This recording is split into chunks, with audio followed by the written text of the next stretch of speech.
Assalamualaikum warahmatullahi wabarakatuh. Kita lanjutkan materi manajemen keuangan 2. Hari ini kita akan mempelajari tentang analisa sumber-sumber dan penggunaan dana. Nah, sebelumnya kita tahu dulu bahwa menganalisis sumber-sumber dan penggunaan dana ini sangat penting dilakukan. Tujuannya untuk apa? Supaya kita bisa mengetahui bagaimana dana itu digunakan dan bagaimana kebutuhan dana tersebut dibelanjai. Jadi intinya kita pengen tahu sumber dana yang kita peroleh itu nanti digunakan untuk membiayai kebutuhan-kebutuhan yang seperti apa saja gitu. Nah, dengan kata lain, analisa aliran dana itu dapat diketahui dari mana datangnya dana dan untuk apa dana itu digunakan. Jadi intinya kita pengen tahu dana itu diperoleh dari sumber mana saja dan digunakan untuk membiayai keperluan kebutuhan apa saja oleh perusahaan. Nah, di sini alat analisa finansial yang sangat penting bagi manajer keuangan. Jadi, manajer keuangan itu pasti membutuhkan yang namanya analisa sumber-sumber dan penggunaan dana karena digunakan untuk menganalisis ya. Nah, di sini untuk pengertian dana itu sendiri ya, dalam analisis sumber dan penggunaan dana dibagi menjadi dua. Ada dana dalam aliran kas, ini dalam artian yang sempit, dan dana dalam artian modal kerja, ini dalam artian yang lebih luas. Nah, yang pertama, langkah-langkah menyusun laporan sumber-sumber dan penggunaan dana dalam artian kas. Nah, jadi kita ingat ya, kalau kita bahas kas ini biasanya berarti ada di akunnya neraca ya. Kas ini masuk di bagian aktiva, aktivanya aktiva lancar, yang artinya kas ini cash ya, ada uang secara tunai di perusahaan tersebut gitu. Nah, langkah-langkah untuk menyusun laporan sumber dan penggunaan dana, di sini yang pertama kita perlu menyusun laporan perubahan neraca, baik itu bulanan maupun tahunan. Jadi kita supaya tahu ya neraca ini berubahnya di sisi mana saja, makanya perlu disusun yang namanya laporan. Kemudian yang kedua, mengelompokkan perubahan tersebut dalam golongan perubahan-perubahan yang memperbesar kas dan juga yang memperkecil kas gitu. Jadi apa sih yang menjadikan kas itu bisa semakin besar dan apa yang menjadikan kas itu semakin kecil. Nah, nanti kita akan mengelompokkan akun-akun apa saja ya yang menyebabkan kas itu bisa besar dan kecil gitu. Kemudian yang ketiga, mengelompokkan elemen-elemen dalam laporan laba rugi atau laporan laba ditahan ke dalam golongan yang memperbesar kas dan golongan yang memperkecil kas. Nah, kalau yang nomor 2, poin 2 ini pengen mengelompokkan perubahan-perubahan dalam golongan yang memperbesar kas atau yang memperkecil kas. Yang ketiga ini khusus yang di dalam laporan laba rugi seperti itu. Nah, kemudian yang keempat, mengadakan konsolidasi dari semua informasi tersebut ke dalam laporan sumber-sumber dan penggunaan dana. Jadi, dari 1 sampai 3 ini kemudian disinkronkan ya menjadi sebuah informasi yang terlihat dari laporan sumber dan penggunaan dana. Oke, selanjutnya kita belajar untuk bagian dana di aliran kas.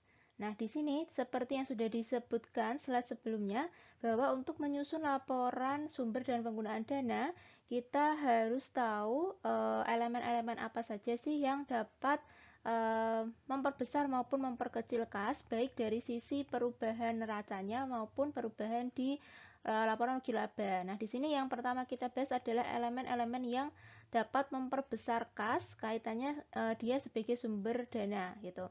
Nah, yang pertama yang menjadikan kas itu semakin besar apa? Nah, ini disebabkan adanya berkurangnya aktiva lancar selain kas. Nah, kalau kita lihat di bagian neraca itu ada aktiva, ada pasiva. Nah, ini yang bagian aktiva.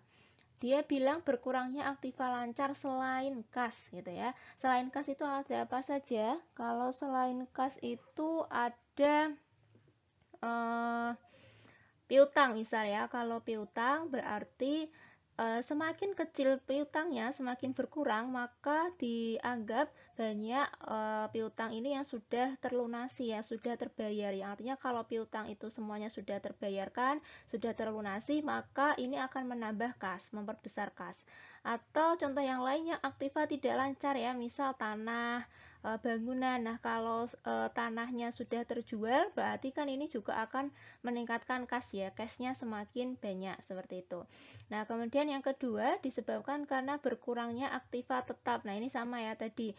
Jadi kalau aktiva tetap tadi ada tanah, perlengkapan, bangunan, sebagainya. Nah, itu kalau berkurang berarti kan kita kesimpulannya itu terjual ya, terjual. Maka kalau terjual dalam bentuk cash ya, uangnya akan menambah sisi kas ya, sisi kasnya akan menjadi besar karena aktiva tetapnya berkurang, yang artinya kalau berkurang ini terlikuidasi ya, artinya tercairkan, uangnya menjadi cash, menambah kas.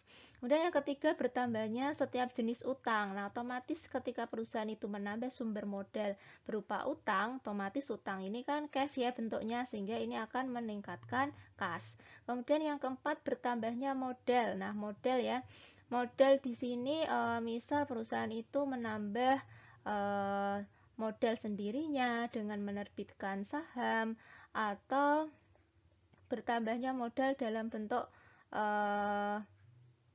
obligasi misalnya ya, obligasi tadi masuk bisa jenis utang. Nah, ini misal ada penjualan saham, otomatis ketika investor itu membayar saham atau membeli saham, maka uang itu akan masuk di dalam perusahaan sebagai tambahan modal yang nantinya akan memperbesar kas.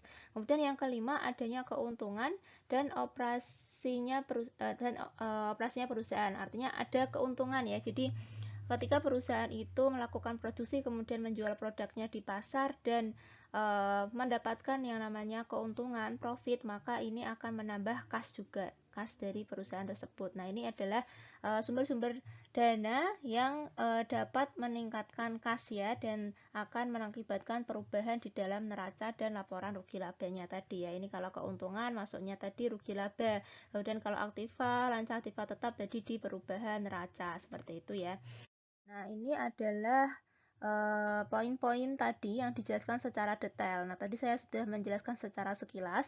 Nah, yang pertama berkurangnya aktiva lancar selain kas, tadi sudah saya contohkan. Nah, di sini bisa juga karena berkurangnya barang atau inventory ya, persediaan. Persediaan ini masuk di sisi bagian aktiva lancar.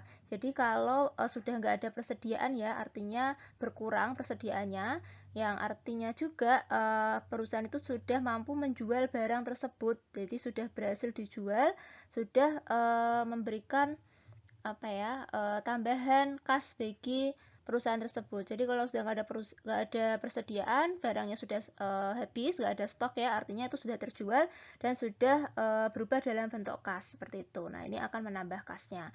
Kemudian yang kedua, berkurangnya piutang tadi ya sudah saya jelaskan. Kemudian yang ketiga, berkurangnya surat-surat berharga efek. Berarti efek itu terjual dan hasil penjualan tersebut merupakan sumber dana atau kas bagi perusahaan. Nah, ini misal perusahaan itu menerbitkan obligasi ya, surat berharganya obligasi, nah, atau yang disebut kita sama aja utang gitu ya. Kalau obligasi itu terjual berarti kita memperoleh tambahan dana gitu ya, dana berupa pinjaman hutang, atau kita menjual saham gitu kan, efek nih surat berharga, kita menjual saham, saham kita dibeli oleh investor, maka kita mendapatkan tambahan modal ya. Jadi investor membeli itu kan dalam bentuk uang. Nah, uang cash itu yang masuk sebagai tambahan kas.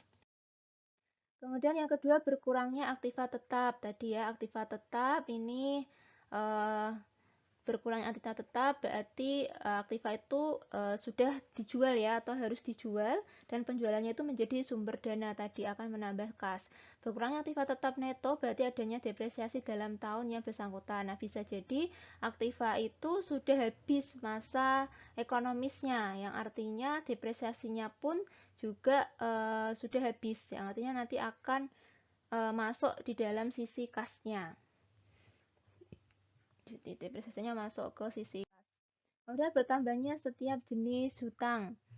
Nah, jadi baik utang lancar, utang jangka panjang ini merupakan tambahan modal ya bagi perusahaan dan akan menambah kas dari perusahaan tersebut. Bertambahnya jumlah modal. Nah, ini ya tadi bisa dengan cara menerbitkan saham.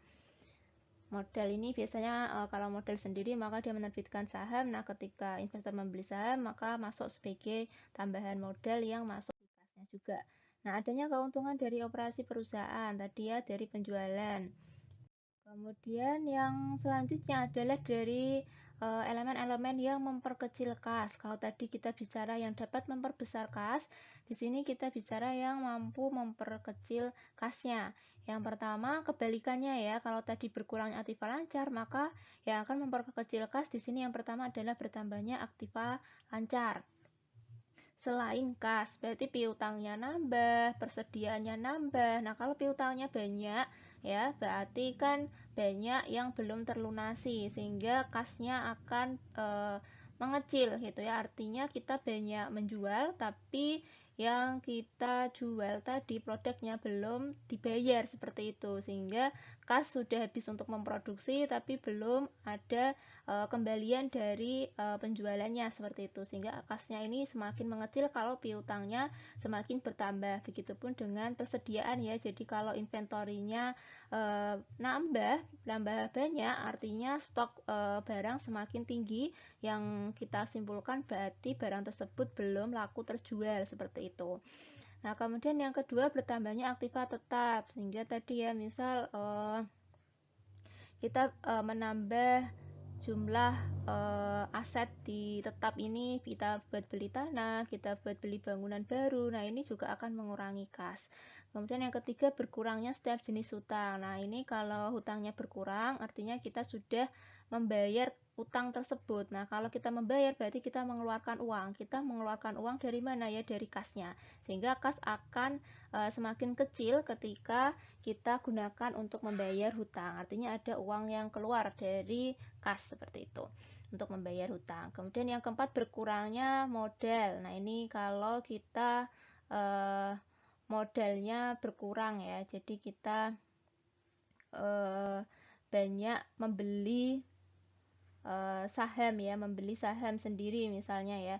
Nah, itu juga akan mengakibatkan modalnya berkurang. Artinya kita ada pengeluaran atau tadi ya yang kita miliki kita kembalikan ke pemilik modalnya seperti itu. Nah, kemudian yang kelima pembayaran cash dividend. Nah, ini berarti kalau kita membayar investor-investor kita pemegang saham dengan dividen cash, berarti kan ini adalah sisa ya dari laba ditahan yang diperoleh perusahaan seperti itu dari sisa laba. Nah, ini akan mengakibatkan kas itu mengecil karena kita gunakan untuk membayar cash dividen kepada pemegang saham. Yang keenam kerugian. Nah, ini kalau perusahaan itu rugi, otomatis kita sudah mengeluarkan banyak kas tapi tidak dapat kembali, bahkan tidak lebih seperti itu. Kalau nggak untung berarti kan rugi ya, kurang. Nah, ketika kita sudah terlalu banyak mengeluarkan kas untuk memproduksi suatu barang, ternyata ketika kita jual nggak laku, mengalami kerugian, ini juga kasnya nggak akan balik lagi, nggak akan balik modal sehingga kasnya mengecil. Kemudian ini secara rincinya ya. Tadi bertambahnya aktiva lancar selain kas, ini dapat digunakan untuk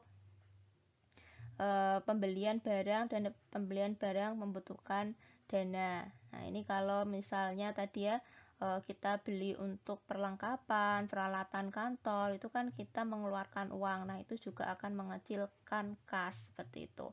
Kemudian yang kedua bertambahnya aktiva tetap. Ini juga pembelian aktiva seperti tanah, gedung tadi ya, menambah sewa dan sebagainya. Kemudian yang ketiga berkurangnya utang. Nah, ini kita bayar utang-utang perusahaan itu menggunakan kas. Kemudian yang keempat berkurangnya modal karena pemilik perusahaan mengambil kembali atau mengurangi modal yang tertanam dalam perusahaan. Nah, ini berarti akan menggunakan modal itu. Gitu. Jadi penggunaan modal itu merupakan penggunaan dana. Jadi ketika perusahaan atau pemilik perusahaan mengambil kembali ya, membeli saham-sahamnya yang ada di pasar, mengembalikan apa ya?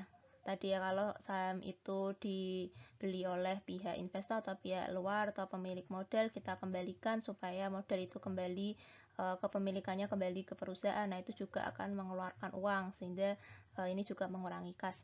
Kemudian yang kelima, pembayaran kas dividen. Nah, ini juga tadi ya sudah saya jelaskan karena di sini dividen itu membutuhkan uang kas gitu untuk membayar.